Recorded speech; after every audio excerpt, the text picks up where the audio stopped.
What's up, y'all? What's up, y'all? What's up, y'all? Hey, what's up, y'all? What's up, y'all? Congratulations, you can quit your job. No dealing with your boss, no getting up early, no clocking in, no coworkers. From now on, all you gotta do to make money is get on camera and eat large amounts of delicious food multiple times a week. The only downsides are you're gonna have a whole lot of haters and your weight is gonna spiral out of control. But if you get enough people watching, you're probably gonna make more money than you make right now. Would you accept this offer? I might.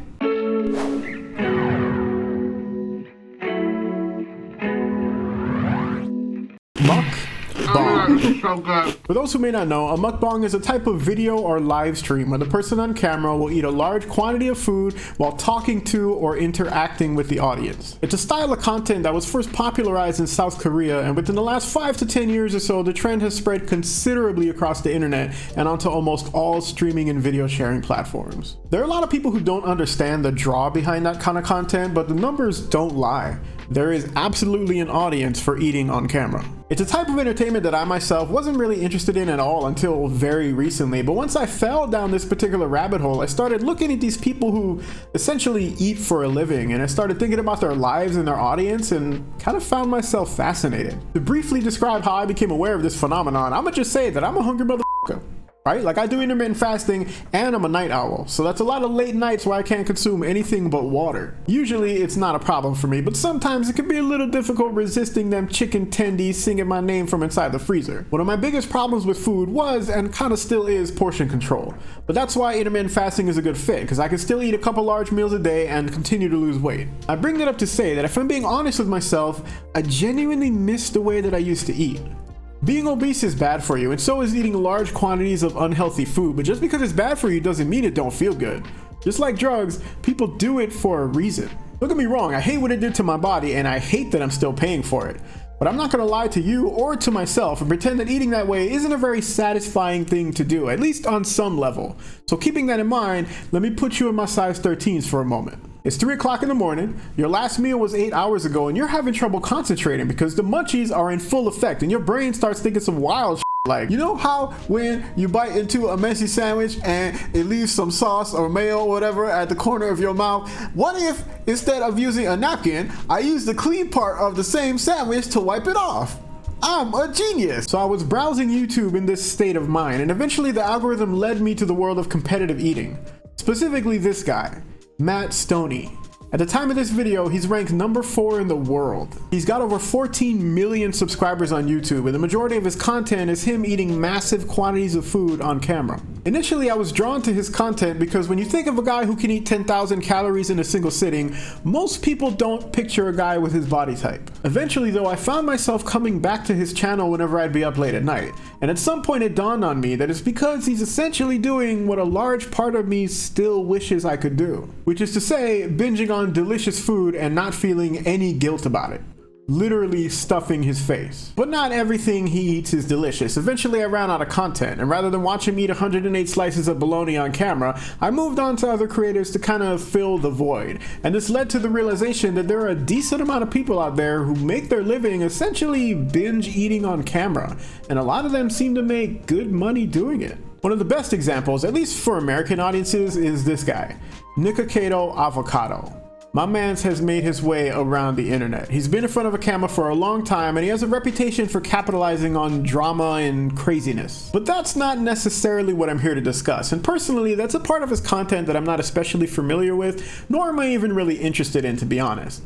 The reason he's a good example of what I'd like to bring up is, if pictures are worth 1,000 words, here's a book I'd like you to read. According to internet lore, he was formerly vegan but gave up the lifestyle at some point and started focusing on mukbang videos involving ever-increasing quantities of food that aren't usually considered good for you. Another reason he's a good example is because despite the drama and the reputation, it can't be denied that this man is a hustler.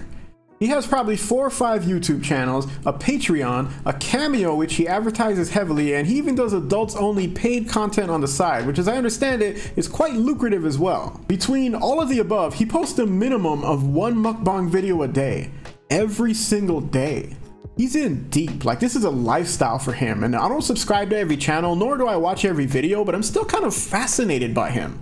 Not necessarily who he is, but what he is, which, as I said earlier, is ostensibly a professional binge eater. Speaking as someone who's on a journey in the opposite direction when it comes to weight, I just find the psychology of the whole situation interesting to explore. I've spoken a lot about some of the thoughts and behavior patterns behind obesity, and while I'm not going to pretend like I know him personally, I can't help but identify some of those behaviors in his videos. I've heard it said before that people are naturally drawn to the kind of content that they can see a part of themselves in, and when I watch his videos, I definitely see a lot of who I used to be when it comes to food. Eventually, as I began to discover other creators in this line of work, I took a look at their content and I realized that these behaviors surface on just about all of their channels. For one example, we can look at the quantity of food that gets consumed. To get a rough idea, here are a few shots from the beginning of some random videos for a couple different creators, and here are some shots from the end of those same videos. Eating like this may not necessarily be detrimental to one's health if done once in a while, but some of these creators are putting out videos multiple times a week,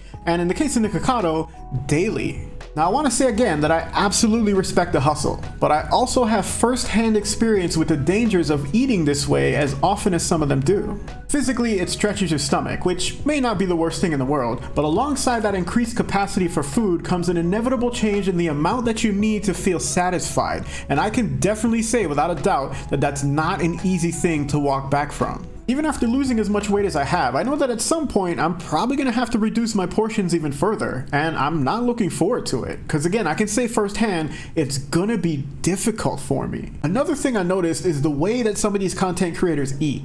Now obviously there's a certain amount of playing things up for the camera that's necessary, but these fat eyes started noticing things that maybe not everyone else sees right away. Like many of them don't eat at what some might consider a healthy pace. Some of them are taking huge bites, literal mouthfuls, and a lot of the time they're reaching for another bite before they even finish completely chewing and swallowing the first one.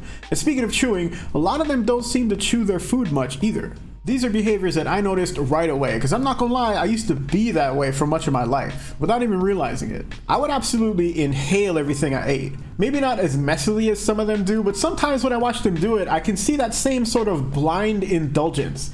That same vacant self-medicating fervor that tells me that they might actually have a real problem on their hands. I have to wonder if some of them have crossed that point of no return, where it's no longer just about putting on a show, and now it's almost like watching an addict use their drug of choice. It's easy to say that they're portraying a certain character or a certain level of indulgence, but when you're doing this multiple times a week, or even daily in some cases, how much a part of you does that character really become? And how easy is it to stop? Another potential red flag is the noises they make while they're eating. And I'm not talking about ASMR type stuff. I'm talking about this. You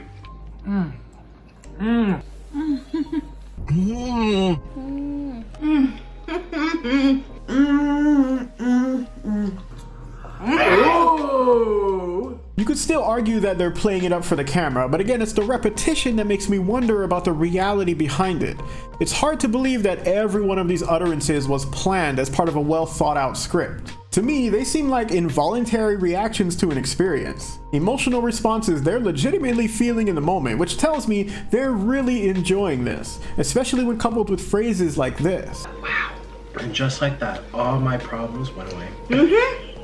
I'm pointing this out because this is exactly how a lot of people lose control with drugs, which is something I'm also familiar with. You indulge in something with enough frequency that the other things in your life that aren't equally as stimulating, they stop being as enjoyable or as satisfying. And after a long enough time, you'll find yourself bouncing from one indulgence to the next, with most of the time in between revolving around your next opportunity to get that same rewarding experience. At the same time though, it makes me think, damn, like why the f didn't I think of this when I was younger? I could have at least gotten a paycheck on the way up to 400 pounds, and it might have helped make the struggle on the way back down more worthwhile. I said at the top of the video that I might do it if I were given a chance, and I don't really know if I would, especially since I made so much progress, but it's an attractive proposition, and I don't know that I would immediately say no to it. I'd have to really think about it. It's almost like paying a crack addict to smoke crack on camera every day, and if you into smoking crack, gotta be a pretty good deal, man. Morality and self-destruction aside, you're getting paid to perform a very enjoyable activity, and for a lot of these people, it's probably more lucrative than any 9-to-5 jobs they may have had before. I don't know about you, but I'd rather my workday revolve around eating Five Guys than having to get up at a certain time or being told when I can go home or having 40 hours of my week minimum dedicated to an entity that generally considers me replaceable and ultimately doesn't really care whether or not I live or die.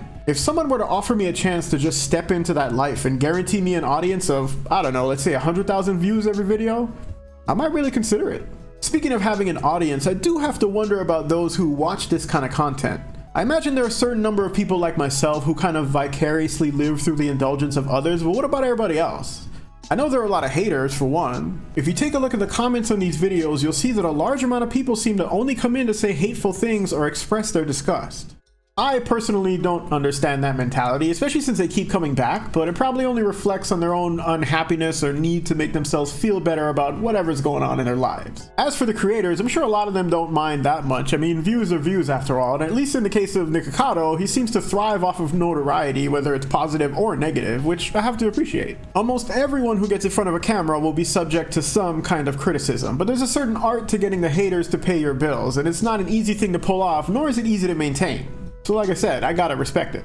Among the negative comments, you do have people who appear to enjoy their content. Some express concern about how unhealthy it is, but there are others who are not only supportive of the lifestyle, but some even take the time to argue with or push back against the haters. Now, I spend a lot of time thinking about what makes people tick, and oftentimes their words and actions reveal a lot more about themselves than they might realize. And if you allow me a bit of wild speculation, I can't help but wonder if there are a certain amount of viewers who are battling with their own relationships with food. I could see a situation where watching someone else binge on unhealthy foods might make a person feel better about their own struggle. It might allow them to say to themselves, at least I'm not that bad. The reason I'm reading that far into it is because several years ago, that could have absolutely been my internal response to coming across one of these channels. I might have even been in the comments fighting with the haters, because when you see someone attacking a person who shares a common trait with you, it's a natural response to want to come to their defense. Now, this is just a hypothetical situation, but it caused me to think about the influence that these videos have on people. If someone is feeling bad about their own unhealthy relationship with food, are they less likely to make a change if they can easily watch someone who not only makes them feel like they're not alone, but also helps them feel like they're not as bad as they could be? I've said before that people take the path of least resistance, and I could see a situation where a person might allow themselves to continue to fall as long as they feel like they haven't hit rock bottom. Whether or not I was aware of it, I had a similar mentality for 300 pounds all the way up through 399. It was never something I said out loud, but I know there was a part of me that was telling myself, at least it ain't 400 pounds. Or I would see TV shows like My 600 Pound Life and say to myself, I never let it get that bad. But the truth is, if I kept saying things like that to myself, I might have eventually.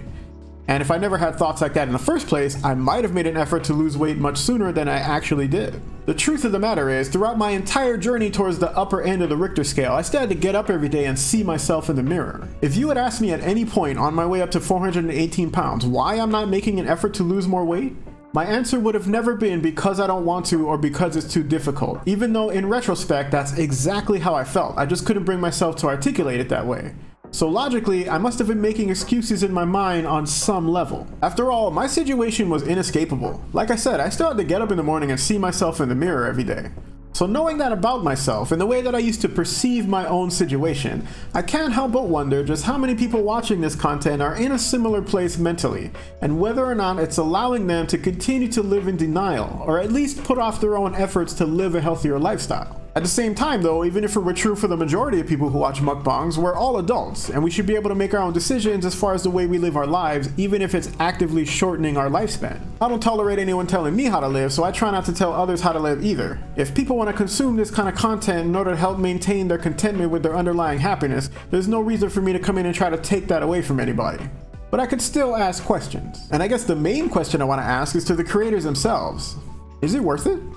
I mean, I would much rather eat fast food for a living than work literally any of the other jobs I've had, especially since some of these creators seem to make more money than I ever did. That said, it's clear that it's having some effect on their health. If you compare past videos to present ones, you can see that a lot of them have gained weight.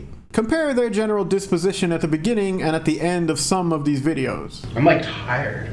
I know this feeling well, and I've been there so many times. Just tired and stuffed, and you completely lost energy to do anything but take a nap, and if you really went overboard, it can even be hard to breathe. And I know we've probably all been there once or twice in our lives, but we're talking multiple times a week.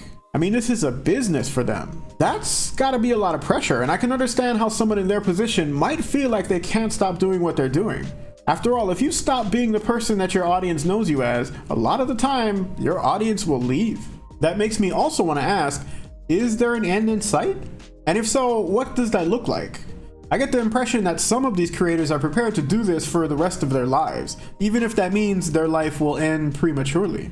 You also have others like Nikocado, who recently stated that this is his last year doing mukbangs. Okay, so this marks 365 days left of my mukbangs. And he does say a lot of things that aren't true, but supposing it was, that is a lot of change to consider. Getting healthy is a difficult endeavor, and it could be a lot more difficult if you potentially have to deal with a significant income reduction on top of that. Which makes me also want to ask, was there a time frame in mind when some of these people started doing mukbang videos? And if so, has that time frame changed at all? It's just an interesting position to be in, and I can't help but put myself in their shoes a little bit. It even makes me wonder about my own situation. I mean, I don't have a time frame in mind when it comes to this channel. I'd love to do it forever, but I also don't know what's going to happen in my life. There's also the idea that I can't speak about obesity forever. I mean, there's still a lot I can cover, but there's also a pretty long list of other subjects that I'm compelled to make videos about. But to be honest, at this point, it's a problem I really don't know how to approach, at least not without making content that some or maybe even all of my current subscribers may not be interested in. Anyway, I do hope I was able to keep you interested with this video. Let me know in the comments or drop by the Discord if you want to talk to me directly. I recently hit 250 subscribers, which may not seem like the biggest number to some, but when I picture 250 people physically in the same room all interested in what I have to say, that's an incredibly humbling and motivating thing, which is why I am so thankful for your time and your support. Before we part ways, I'd like to give a special shout out to some of the awesome comments I've been receiving lately. I haven't really said it before, but I'm actually not used to hearing these kinds of things in my life. So while a lot of the time I don't know exactly how to respond to people or even feel kind of weird when I do, I want y'all to know that these things do mean a lot to me. As always, I will be back soon, but for now, take care. Hey, if you feel like doing me a favor, spread some of that kindness to the other people in your life. I'm out.